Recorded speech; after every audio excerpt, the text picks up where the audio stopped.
de couvre-feu. Nous parlions du couvre-feu, de la réglementation du port du masque. Par rapport au couvre-feu, donc, je disais que si cet officier de la police qui relève des services de Tigboro a été mis aux arrêts, les autres qui ont participé doivent aussi subir le même sort. Notamment Lil Sako s'il était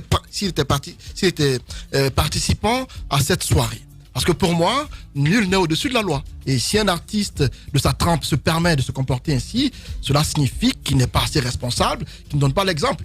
Et ça ne sert à rien de sortir à la télévision, passer des messages de sensibilisation et que derrière vous fassiez le contraire de vos messages. Ça ne sert à rien. Et on le voit très souvent avec nos artistes qui font des messages dans les télévisions, sur la toile, demandant aux citoyens de respecter les mesures barrières. Et que derrière, ils font carrément le contraire. Parce qu'on a envie de faire du buzz. Il a rappelé Alpha Moussa Makadiabi, pour un simple anniversaire en Côte d'Ivoire, des artistes non des moindres ont payé des amendes de 3 millions de francs CFA, qui fait en Guinée plus de 5 millions de nos francs. Vous comprenez? Plus de 5 millions, je crois. Non, 15 millions. 15 millions. Quand c'est reconverti dans notre pays. On n'a pas trop l'argent. C'est pas grave. Donc, si, en Côte d'Ivoire, on a pu mettre main sur les stars de renom qui ont payé de l'argent pour être libérés, en Guinée, on doit appliquer cela. Parlant du couvre-feu toujours, on a vu dans la circulation des policiers qui parfois sont intransigeants, il faut le rappeler, mais parfois les relations entre ceux qu'on arrête, lorsque vous passez un coup de fil, on vous libère. Ça arrive très souvent dans la circulation. Parlant du port du masque. On a vu ce policier dont on rappelle tantôt qui a perdu son zizi, mais il faut qu'on dise comment ça a été, comment c'est arrivé. Parce que moi, ça m'a fait rigoler lorsque j'ai appris dans quel contexte. Un policier, on sait tous que l'amende officielle, c'est 30 000 francs guinéens. Le vieil homme partait récupérer sa voiture selon ses explications. Le masque était sous le nez. Il avait mal porté le masque. Le policier lui demande de payer de l'argent. Le vieux lui dit, bon, puisque tu insistes, tiens les 30 000. Il dit qu'il ne prend pas les 30 000, qu'il veut 400 000 francs guinéens.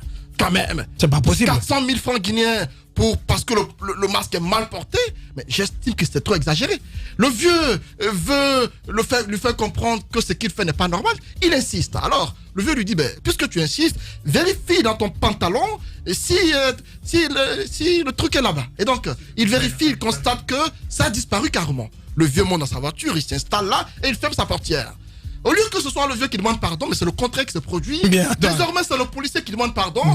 Il demande à combien coûte, combien doit-il payer pour qu'on lui fasse revenir son bijou. Et donc, ça a été une discussion. Finalement, il a fallu un plaidoyer terrible de la part du quartier. Mais pendant ce temps, quand même, chez vous, en Zérékoré, on ne respecte pas les mesures, Antoine.